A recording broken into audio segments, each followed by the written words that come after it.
नमस्कार, स्वागत है आप सभी का। मैं हूं आपके साथ पुनीत और आप देख रहे हैं ग्लोबल अड्डा।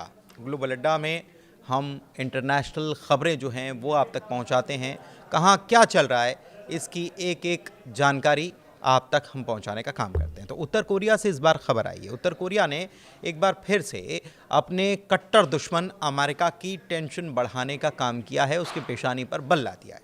कैसे ला दिया है? दरअसल बात यह है कि इस बार किम जोंग उन, जो तानाशाह भी कहे जाते हैं, उन्होंने अंतर महाद्वीपीय बैलिस्टिक मिसाइल यानी inter continental ballistic missile ICBM जिसे कहा जाता है, हाइपरसोनिक मिसाइल, परमाणु संचालित मिसाइल, पनडुब्बी या फिर परमाणु हथियारों से नहीं बल्कि खुद के एयर डिफेंस सिस्टम से अमेरिका के पेशानी पर बल लाने का काम किया है। कैसे? उत्तर कोरिया और दक्षिण कोरिया की जो बॉर्डर लगती है, इस पर जो टेंशन है वो बीच बीच में चरम पर पहुंच जाता है और इस बार भी अभी टेंशन चरम पर चल रहा है। तो इस बीच एक एयर डिफेंस सिस्टम डेवलप कर लिया है उत्तर कोरिया ने, किम जोंग उनके देश ने। और डेवलप कैसे किया है और ये किस हिसाब का है, किस कैटेगरी का है? तो कोरिया ये दावा कर रहा है कि उसने अपना खुद का S-400 यानी कि रशिया का जो एयर डिफेंस सिस्टम है, जिसका भारत ने भी इस्तेमाल किया, भारत के पास भी है, वैसा ही S-400 सिस्टम जैसा अपना स्वदेशी एयर डिफेंस सिस्टम डेवलप कर लिया है। और S-400 की ताकत तो हम देख ही चुके हैं कि कितनी ज़ोरदार उसकी ताकत है और कैसे वो वायु रक्षा प्रणाली के मामले में अपनी श्रेष्ठता दिखा चुका है।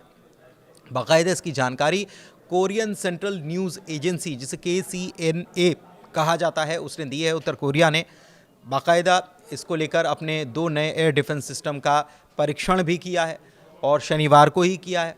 इसकी एक तस्वीर भी बताई गई कि सामने आई है, जिसमें किम जोंग उन एक अननोन लोकेशन है, यहाँ पर वो मिसाइल परीक्षण की निगरानी करते हुए दिखाई दे रहे हैं। मतलब देख रहे हैं कि क्या ठीक चल रहा है, नहीं चल रहा है और कैसी व्यवस्थाएं हैं, परीक्षण होता है, ठीक नहीं होता है। बीती 19 अगस्त को दक्षिण कोरिया और उत्तर कोरिया देशों के सैनिकों के बीच नियंत्रण रेखा पार करने को लेकर झड़प देखी गई थी। दोनों देशों के बीच हाल के टेंशन के बीच किम जोंग उन की सेना ने नए एयर डिफेंस सिस्टम से अमेरिका को भी चिंता में डाल दिया है। क्यों? क्योंकि अमेरिका जो है साउथ कोरिया जो है उसके साथ खड़ा हुआ नज़र आता है। अमेरिका की इसलिए टेंशन है क्योंकि दक्षिण कोरिया उसका ख़ास दोस्त भी है और किम जोंग उन के साथ टेंशन इनका हमेशा से रहता है। इसके अलावा उत्तर कोरिया के पास ऐसे हथियार हैं जो सीधा अमेरिका तक पर हमला कर सकते हैं। कौन कौन से हथियार है? कोरियन सेंट्रल न्यूज़ एजेंसी ने इस मिसाइल परीक्षण की जानकारी दी पहले तो, और उनके मुताबिक उत्तर कोरिया ने 2 नई मिसाइल हथियार प्रणाली या फिर कहें कि एयर डिफेंस सिस्टम को डेवलप करने का काम कर लिया है, हासिल कर लिया है। 23 अगस्त को जो टेस्टिंग हुई, इससे दोनों नई मिसाइल हथियार प्रणालियों में बेहतर लड़ाकू क्षमता बता दी कि इनके पास बहुत अच्छा काम है। ठीक है, इन्होंने ऐसा काम करके दिखाया है जो S-400 की कैटेगरी को टच करता है। उन्होंने ये भी बताया कि किम जोंग उन ने एयर डिफेंस सिस्टम की लॉन्चिंग की बाकायदा निगरानी भी की। अब इसमें ख़ास क्या है? तो कैसी है कि रिपोर्ट ये बताती है कि इस नई मिसाइल के परीक्षण के बारे में कोई ख़ास जानकारी तो नहीं सामने आई है, लेकिन इस डिफेंस सिस्टम के बारे में ये ज़रूर है कि इसका ऑपरेशन और रिएक्शन मोड बिल्कुल यूनिक है और एक स्पेशल टेक्निक के ऊपर बेस्ड है। हालांकि ये नहीं बताया गया कि परीक्षण इसका कहाँ हुआ है, कौन सी स्पेशल टेक्निक है, ये भी बताया नहीं गया। KCNA ने यह भी बताया है कि इनकी फायरिंग से ये साबित हुआ है कि ये 2 प्रकार के एयर डिफेंस सिस्टम की टेक्निक किसी भी टारगेट को हवा में तबाह करने के लिए काबिल है, सक्षम है। दक्षिण कोरिया से टेंशन के तुरंत बाद एयर डिफेंस परीक्षण जो हुआ है, ऐसे में ये चीज़ें जो हैं जाहिर सी बात है कि अमेरिका तक जो है वो पहुंची भी होंगी, क्योंकि ये दावा जब किया गया तो अमेरिका की टेंशन तो बढ़नी है, क्योंकि चेतावनी के तौर पर गोलियां चलाने की घटना 19 अगस्त को सामने आई थी। ये उत्तर कोरिया और दक्षिण कोरिया के बीच में हुआ। हालांकि इस सब टेंशन के बीच उत्तर कोरिया ने किसी अज्ञात जगह अपने मिसाइल एयर डिफेंस सिस्टम का टेस्टिंग कर लिया है और न केवल दक्षिण कोरिया बल्कि अमेरिका का टेंशन बढ़ाने का काम ये करने वाला है। अब कौन कौन सी चीज़ें ऐसी हैं जो उत्तर कोरिया के पास हैं और वो अमेरिका की टेंशन बढ़ाती हैं, जिसमें यासोंग 19 मिसाइल है। इसका परीक्षण अक्टूबर 2024 में हुआ था और इसकी मारक क्षमता 15,000 किलोमीटर की है। बहुत बड़ी इसकी रेंज बताई जाती है और ये जाहिर सी बात है कि आसानी से अमेरिका तक पर इसे दागा जा सकता है, हमला कर सकती है, इसकी इतनी ताकत है, इसकी इतनी दूरी ये कवर कर सकती है। परमाणु हथियार ले जाने में सक्षम बताई जाती है मिसाइल, और ये सॉलिड फ्यूल टेक्निक से जल्दी से इसे लॉन्च करने में इसे सक्षम बनाती है कि ये सॉलिड फ्यूल टेक्निक पर है। इससे पता लगाना इसका और इसको रोकना बड़ा मुश्किल हो जाता है कि इसको कहीं इंटरसेप्ट कर लिया जाए, रोक लिया जाए, ये बड़ा मुश्किल माना जाता है।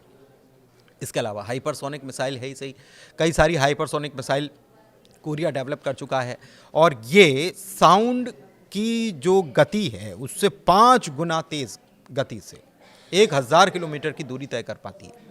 हाइपरसोनिक मिसाइलों की खासियत ये भी है कि ट्रैक करना, रोकना असंभव माना जाता है, क्योंकि स्पीड इतनी ज़्यादा है। अमेरिका और उसके सहयोगियों के लिए ये भी एक बड़ा खतरा है। परमाणु हथियारों का ज़ख़ीरा आप जानते हैं कि उत्तर कोरिया के पास है ही, और उत्तर कोरिया जब तब किम जोंग उन जो हैं वो अपनी बातों से धमकाते भी रहते हैं और बताते भी रहते हैं कि उनके पास ताकत क्या है। उनके पास लगभग 50 परमाणु हथियार हैं, और एक्सपर्ट्स ये मानते हैं कि उनके पास इतनी ताकत है कि वो 90 तक, मतलब कुल 90 परमाणु हथियार बनाने की ताकत रखते हैं।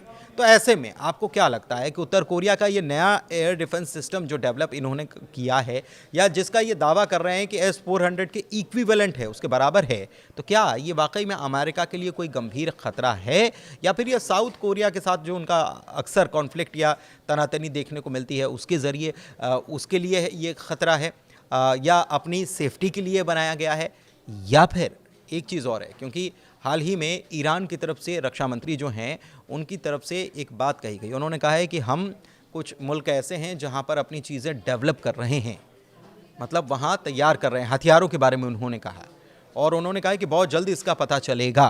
तो क्या कोरिया, नॉर्थ कोरिया जो है वो ईरान के लिए भी काम कर रहा है, या ईरान वहाँ पर नॉर्थ कोरिया में काम कर रहा है अपने नए हथियारों को डेवलप करने के लिए, और क्या ये ईरान को भी सप्लाई हो जाएगा मिडिल ईस्ट में? तो बताइए आपको क्या लगता है, इसके पीछे क्या कहानी है, क्योंकि आगे आने वाले वक्त में बहुत सारी चीज़ें पता चलेंगी। फ़िलहाल के लिए इस वीडियो में इतना ही। ग्लोबल अड्डा में आपको लगातार हम नई नई खबरें बताते रहते हैं, पूरी दुनिया की खोज खबर जो है वो बताते रहते हैं, और अलग अलग खबरें आपके लिए खोज कर लेकर आते हैं। तो ग्लोबल अड्डा आपको कैसा लगता है, आप कमेंट के ज़रिए ज़रूर बताइएगा। बहुत शुक्रिया फ़िलहाल आज के इस वीडियो में जुड़ने के लिए, धन्यवाद।